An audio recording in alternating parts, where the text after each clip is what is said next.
pop on a tune called Better Than That by Cash Savage Ooh, and The lovely. Last Drinks. Oh, I love it. This is from their Live at Hamer Hall. Can you just talk to about this tune? Heard this for the first time at the Queenscliff Music Festival, which my friend and I volunteer at every year. Fantastic, yep. Unfortunately, we're going to miss it this year because of the election. You'll be busy, She's busy, not busy. very happy about it.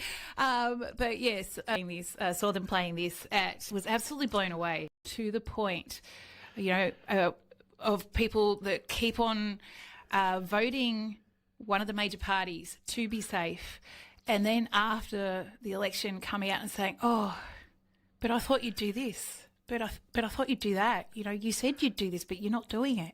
Like with climate action, with housing. Yeah. Health, education, Yeah, all exactly, of the above. 100%. And so this song just absolutely nailed that. And yeah, that's why I requested for it to be on.